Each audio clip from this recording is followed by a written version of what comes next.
Raja Saab cinema hit అవుతుందా లేదా? ఇప్పుడు ఈ ప్రశ్నే ప్రభాస్ అభిమానులను వేధిస్తోంది. సింగిల్గా రావాల్సిన సినిమా కాస్త ఒకటికి 5-6 సినిమాల మధ్య రిలీజ్ అవుతుంది. పోటీగా చిరంజీవి గారి సినిమాతో పాటుగా క్రేజీ కాంబినేషన్లో కూడిన ఇతర సినిమాలు వస్తున్నాయి. నిన్నటిదాకా థియేటర్ల టెన్షన్ ఉంది, కానీ జననాయకుడు సినిమా పోస్ట్పోన్ అవడం వల్ల నైజాంలోనే కాదు, తమిళనాడులో కూడా ఈ సినిమా రిలీజ్కు మార్గం సుగమమైంది. థియేటర్ల టెన్షన్ కూడా తగ్గిపోయింది. విడుదలకు ముందు చిన్న చిన్న ఇష్యూలు ప్రతి సినిమాకు ఉండేవే. ఒక్కసారి సినిమా కంటెంట్ బయటకు వచ్చాక సినిమా కనుక బ్లాక్ బస్టర్ రేంజ్లో హిట్ అయితే సమస్యలన్నీ వాటంతటా అవే సర్దుకుపోతాయి.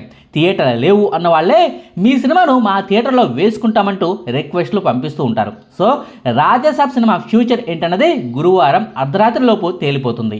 చిరంజీవి గారి సినిమాయే కాదు, సంక్రాంతి సినిమాలన్నీ రిలీజ్ అయినా సరే రాజాసాబ్ సినిమాకు జనాలు క్యూ కట్టడం ఖాయమా లేదా అన్నది కొద్ది గంటల్లోనే క్లారిటీ రాబోతుంది. అయితే ఈ నేపథ్యంలోనే ఈ సినిమాలో ప్లస్లేంటి, మైనస్లేంటి, ప్రభాస్ సినిమాకు కలిసి వచ్చే అంశాలేంటి, ఈ సినిమాను ఇబ్బంది పెడుతున్న విషయాలు ఏంటి, అసలు ఈ సినిమా హిట్ అయ్యే ఛాన్సులు ఉన్నాయా లేదా అన్న విషయాన్ని ఈ వీడియోలో క్లియర్గా చెప్పుకుందాం. ముందుగా ఈ సినిమాకు ఉన్న మేజర్ ప్లస్ పాయింట్ల గురించి చెప్పుకుందాం. రాజాసాబ్ సినిమాకు ఉన్న మొట్టమొదటి ప్లస్ పాయింట్ ప్రభాస్ గారిలోని కామెడీ యాంగిల్. 2015 సంవత్సరంలో వచ్చిన బాహుబలి సినిమా నుంచి మొన్న మధ్య వచ్చిన కల్కి సినిమా వరకు ప్రభాస్ గారు చాలా సీరియస్ మోడ్లోనే కనిపించారు. లవర్ బాయ్గా రాధేశ్యామ్ సినిమాలో కనిపించిన, శ్రీరాముడిగా ఆదిపురి సినిమాలో మెరిసినా సరే సగటు ప్రభాస్ అభిమానికి పూర్తి సంతృప్తి అయితే కలగలేదు. బాహుబలి సినిమాకు ముందు కూడా మిర్చి, రెబల్, మిస్టర్ పర్ఫెక్ట్ అంటూ సినిమాలను తీశారులే, కానీ వాటిల్లో కూడా కామెడీ పెద్దగా ఉండదు. 2010 సంవత్సరంలో వచ్చిన డార్లింగ్ సినిమాలతో పోల్చితే ఆ తర్వాత వచ్చిన ఏ ఒక్క సినిమాలో కూడా ప్రభాస్ గారిలో పూర్తి కామెడీ యాంగిల్లో చూపించిన సినిమా లేనేలేదు. దాదాపుగా 15 ఏళ్ల తర్వాత ఇప్పుడు రాజాసాబ్ సినిమాలో ప్రభాస్ గారిలోని కామెడీ యాంగిల్ను సగటు సినీ ఆడియన్స్ చూడబోతున్నారు. ఈ సినిమా ఫస్ట్ హాఫ్ ఒకలా, సెకండ్ హాఫ్ మరోలా సాగుతుందని దర్శకుడు మారుతి ఇటీవల ఓ ఇంటర్వ్యూలో చెప్పుకొచ్చాడు. ఆత్మలు, రాజుగారి బంగ్లా, అందులోని ఆత్మలకు సంబంధించిన సీన్లన్నీ కూడా మెజారిటీ శాతం సెకండ్ హాఫ్లోనే వస్తాయంటున్నారు. ఫస్ట్ హాఫ్ మొత్తం కూడా ఫుల్ ఫన్ రైడింగ్తో ఉండేలా సినిమా సాగుతుందట. సెకండ్ హాఫ్లో దయ్యం సీన్లతో కామెడీని పండించి సరికొత్త ప్రభాస్ను చూపించే ప్రయత్నం కూడా చేయడం జరిగిందట. ఈ సినిమాకు సంబంధించిన టీజర్లు 1-2 ట్రైలర్ను చూస్తే ప్రభాస్ గారి ఇమేజ్కు ఏమాత్రం డ్యామేజ్ జరగకుండానే కామెడీని కూడా పండించేలా సీన్లను రాసుకున్నట్టుగా క్లారిటీగా అర్థమైపోతుంది.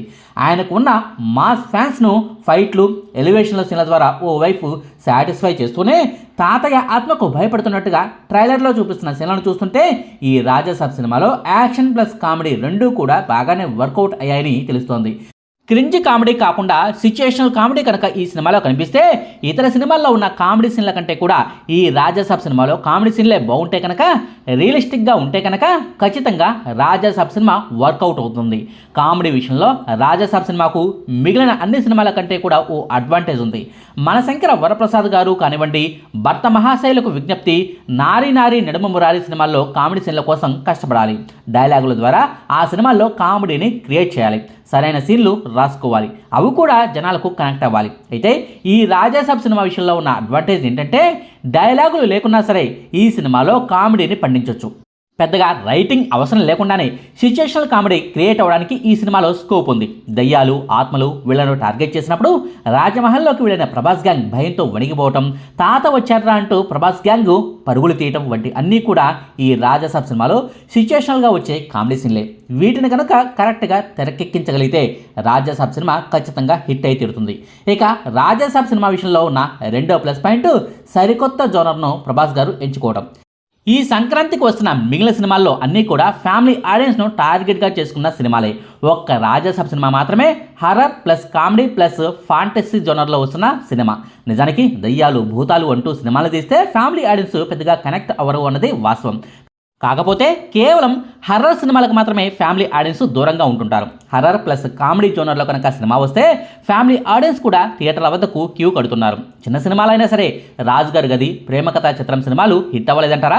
అలాంటి సినిమాను పోలి ఉండేలా ప్రభాస్తో సినిమాను తీసి ప్రభాస్ రేంజ్కు తగ్గట్టుగా కథను సెట్ చేసుకొని ఫాంటసీ జోనర్ను కూడా యాడ్ చేయడం అనేది ఖచ్చితంగా ఫ్యామిలీ ఆడియన్స్ను మెప్పించే పరిణామమే. ప్రస్తుతం సినీ ప్రేక్షకులు కథలోని కొత్తదనాన్ని కోరుకుంటున్నారు. సిల్లీ కామెడీ ట్రాకులతో కూడిన ఫక్తు రొట్టె రొటీన్ సినిమాలు కాకుండా కథలో కొత్తదాన్ని చూపించే సినిమాల వైపు వైపు మొగ్గు చూపుతున్నారు.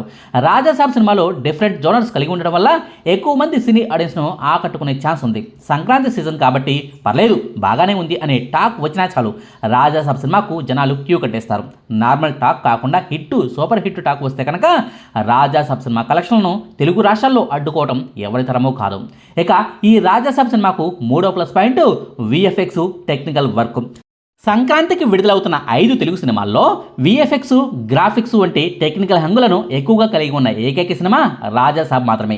ఓ రాజమహల్, పొగ రూపంలో సంజయ్ దత్ ఆత్మ కనిపించడం, మొసలతో ఫైట్ సీక్వెన్స్ వంటి విజువల్స్ ట్రైలర్లోనే రివీల్ చేశారు. అయితే సినిమాలో అంతకు మించిన మోతాదులో విజువల్స్ ట్రీట్ ఉండే ఛాన్స్ లేకపోలేదు. ఇలాంటి విజువల్ ట్రీట్తో కూడిన సినిమాల వైపే ప్రస్తుతం సినీ ఆడియన్స్ మొగ్గు చూపుతున్నారు.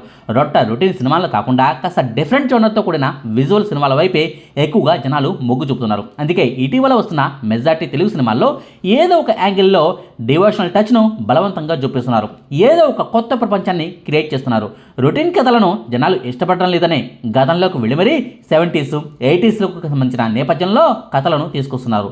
సో ఈ రాజాసాబ్ సినిమా అనేది కూడా ఓ సరికొత్త ప్రపంచాన్ని చూపించబోతున్న సినిమాయే. ఈ మధ్య వచ్చిన చాలా సినిమాలు విజువల్స్, టెక్నికల్ వర్క్, గ్రాఫిక్స్ వంటి అంశాల్లో ఎక్కడో ఒక చోట దొరికిపోతున్నారు. ట్రోలింగ్ మెటీరియల్గా మారుతున్నాయి. కానీ రాజాసాబ్ సినిమా మాత్రం ఆ విషయంలో ట్రోలర్స్కు ఎక్కడా దొరకకుండా ఉండేలా పక్కా క్వాలిటీతో సినిమాను తెరకెక్కించినట్టే కనిపిస్తోంది. ఈ సినిమాకు ఉన్న గ్యారంటీ నేచర్కు విజువల్స్ కూడా తోడయి మినిమం గ్యారంటీ స్టాక్ను తెచ్చుకున్నా చాలు సినిమా ఆడేస్తుంది. ఇవి రాజాసాబ్ సినిమాకు ఉన్న మేజర్ ప్లస్ పాయింట్లు. ఇక నెగిటివ్ అంశాల విషయానికి వస్తే ఒకటి కాదు, ఏకంగా 3 ఉన్నాయి. అందులో మొట్టమొదటి నెగిటివ్ పాయింట్ దర్శకుడు మారుతి గారు కావటం. ఆయన్ను తక్కువ చేసి మాట్లాడటం కాదు, కానీ ఈ సినిమాకు దర్శకుడు మారుతి గారు అవడం అనేది ఓపెనింగ్స్ విషయంలో భారీగా ప్రభావం చూపిస్తోంది. కల్కి సినిమా కానివ్వండి, సలా సినిమా కానివ్వండి, అంతకుముందు విడుదలైన ప్రభాస్ సినిమాలు అన్నిటికీ కూడా విపరీతమైన హైప్ సోషల్ మీడియాలో కనిపించింది.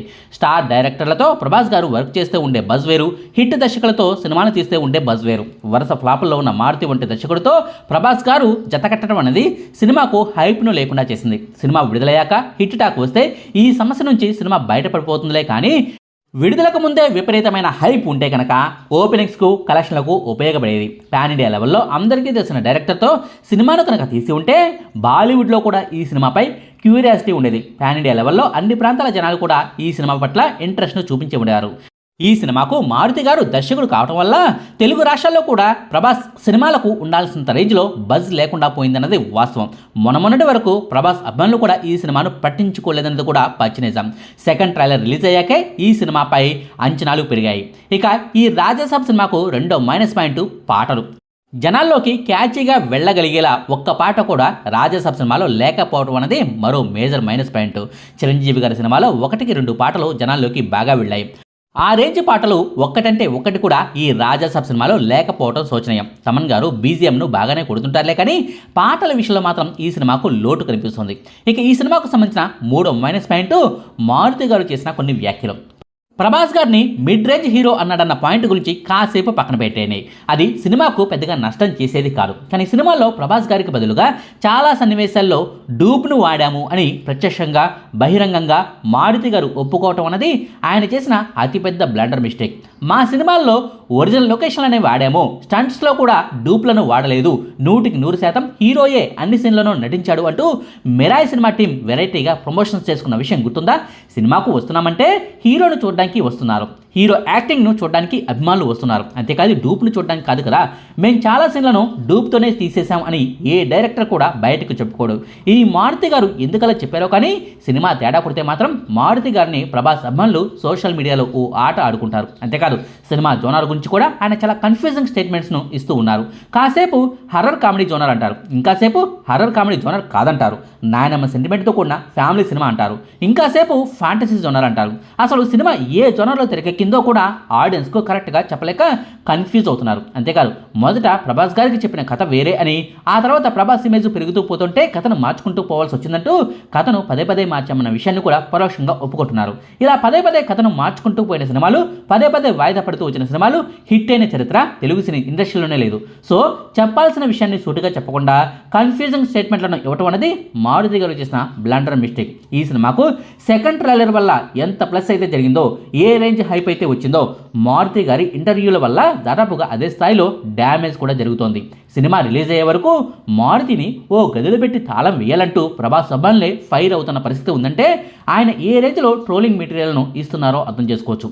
ఇవి ఈ సినిమాకు సంబంధించిన ప్లస్ పాయింట్లు, నెగిటివ్ పాయింట్లు. మారుతి గారు ఇచ్చిన ట్రోలింగ్ మెటీరియల్ను, ఆయన చేసిన కామెంట్లను పక్కన పెడితే సినిమాలో సిచ్యుయేషనల్గా కామెడీ కనుక క్రియేట్ అయితే, ఫ్యాంటసీ ఎలిమెంట్లు కూడా కరెక్ట్గా కుదిరితే ఈ రాజసభ సినిమా ఖచ్చితంగా హిట్ టాక్ను తెచ్చుకుంటుందనే నా అభిప్రాయం. ప్రభాస్ ఇమేజ్కు తగ్గట్టుగా ఎలివేషన్లు ఉన్నాయి, ఫ్యామిలీ ఆడియన్స్ కొరకునే కామెడీ అంశాలు ఉన్నాయి కాబట్టి కథనం కొత్తగా ఉంటే కనుక, రొటీన్ సినిమాలకు కనుక భిన్నంగా ఉంటే కనుక ఈ రాజసభ సినిమా సంక్రాంతి విన్నర్గా నిలిచే ఛాన్సులు ఉన్నాయి. చూడాలి మరి చివరకు ఏం జరుగుతుందో అన్నది. ఇదండి రాజసభ సినిమా హిట్ అవుతుందా లేదా అన్నదానికి సంబంధించిన సమాచారం. మీకు ఈ వీడియో నచ్చితే లైక్ చేయండి, షేర్ చేయండి.